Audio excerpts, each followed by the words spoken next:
Mirëmbrëma, zonjë zotrinj, miq, të njohur dhe të panjohur, ju të cilët më ndiqni dhe ju të cilët për herë të parë po shikoni një video të tillë.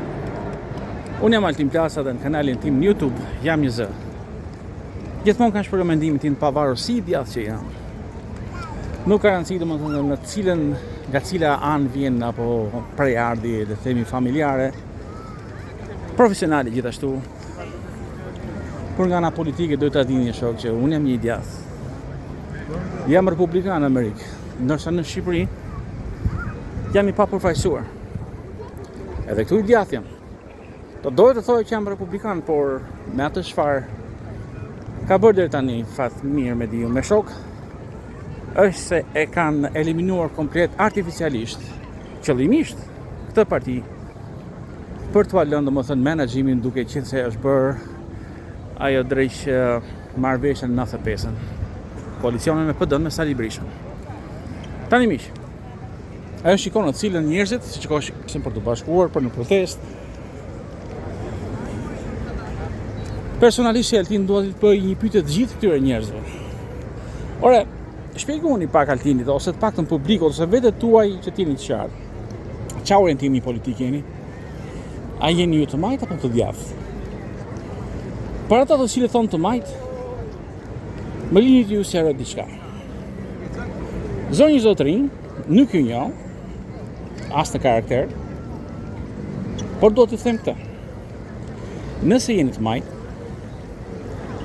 si mendoni juve që do të hiki qeveria juaj, jo më qeveria që ndodhet tani, që po ju qeveris, me po nga të njëjtët njerëz pra, po të majtët. Këtë e keni menduar?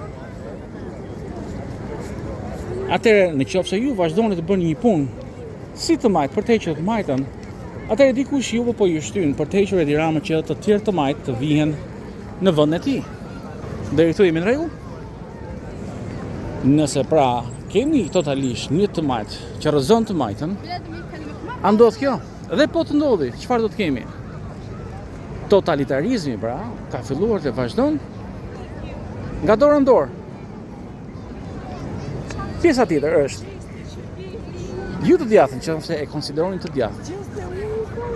Si ka mundësi që ju nuk e shikoni situatën dhe cilët janë grupet në atë protest, pra në këtë protest, nuk po e dalloni dot, nuk po shikoni dot domethënë narrativën se kush e udhëheq, kush po flet, kush po zgjedh dhe pse po zgjedh.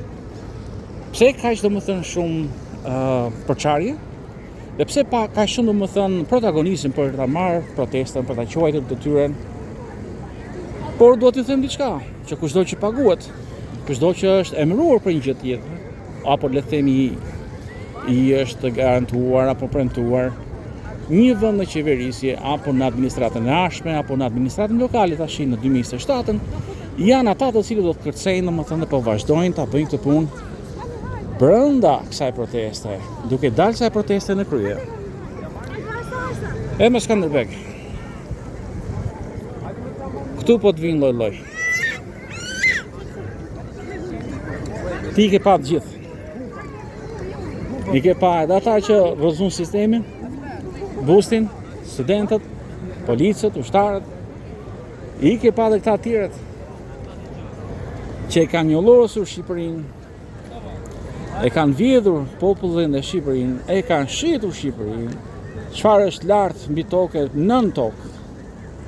Dhe prapë se prapë kjo tokë i mban. Po ju jap një paralajmërim. Ta thonë shtatori, por nëse një tërmet e dritë Tiranën, ta kuptoni që Zoti është kundra jush, edhe si njerëz, edhe si politik. Kështu që kot nuk thonë që njerëzit meritojnë qeverinë që kanë, ja ku po dalin domethënë tek tema tjetër. Ndërtim këtu, ndërtim atje. Kjo zonja zotrinj është një dhujtari. Edi Ramën mes kryeqytetit. Ajo duhet i thënë herë, troç. Mos i bëni imazhe të tjera të lartësisë. Vetëm një Zoti. Ja dhe ku janë ndërtimet e tjera. Ndërtimet e tjera keni në por më linjë të them si i djasë republikan. Pa një vizion, pa një frym, pa një aksion politik, pa një bashkim dhe koalicion me popullatën, me njerëz të cilët kanë të njëjtat bindje me ju ose me mua, nuk ka të djathtë. Unë u bëj thirrje të gjithë këtyre partive të vogla të cilat nuk pranojnë për arsye sepse din diçka ose u kanë thënë diçka tjetër, ose le të themi diçka e pa bazë. Një gënjeshtër është një mashtrim që është bjellë, domethënë, për të njollosur dikë, si themin e labeling, ke parasysh linçim. Këta bëjnë vetë të njëri tjetrit linçimin e njëri tjetrit.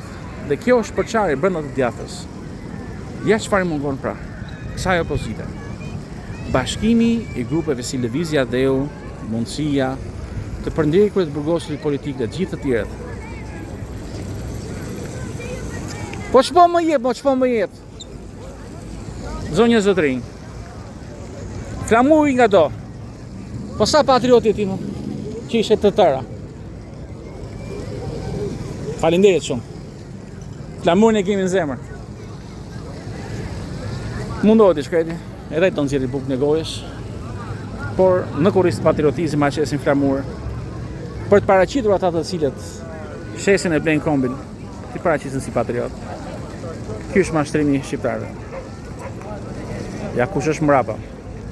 Mbrapa çdo gjë politike, çdo gjë meskine, çdo gjë që shkatërron Shqipërinë, e shet Shqipërinë, me të gjithë spionazhin e grupet e tyre që kanë, patronazhistët që kanë, që kanë bërë shumë. Nuk po themi 500, 2000, më shumë se 50.000. Kështu që miq, kjo është situata, kjo është Tirana, kjo është Shqipëria. Dhe publikisht, siç e kanë bërë më parë, kërkoj dorëheqje Fatmir Mediut nga Partia Republikane. Protesta nuk mund të bëhet nga të majt. Me të drejtën e Zotit duhet të djathta për të bërë këtë protestë. E majta nuk mund ta heqë të majtën. Mund të bëjë një rinovim, një rikonstruktim brenda saj, brenda vetes, për të mbajtur pushtetin, me para, me forcë, me të gjitha mundësitë, me mashtrim, me spionim, por jo nga e majta. Po që se marrin këta përsëri, Shqipëria përsëri do lëngoj, përsëri do të coptohet më shumë se ç'është coptuar, dhe do ketë akoma më shumë probleme nga ana diplomatike, do ketë më shumë urdhra non grata. Të jo premtoj. Por mos harroni se sot një datë e shënuar, ashtu që do t'i vjet edhe nesër, mbi Shqipërinë është sateliti në të cilët po për 48 orë janë mbi Tiranë, mbi protestë. Gjë e bukur është, fatikisht, që të shohë gjithë bota, po njëkohësisht sidomos Amerika, për organizimin që po bëhet. Por nga ana tjetër janë edhe lajme që vinë nga brenda turmës, nga njerëz të caktuar të cilët janë të detyruar të dërgojnë tek njerëzit e caktuar, domethënë lajmet nga turma. Dhe ja ku filluam. Burg, Berisha Burg. Hajde dhe Rama bashkë. Po tani, kjo protest, a mundet ta heqi qeverinë? A mundet ta rrëzoj Edi Ramën? Maar blijkbaar verzamelen ze hier.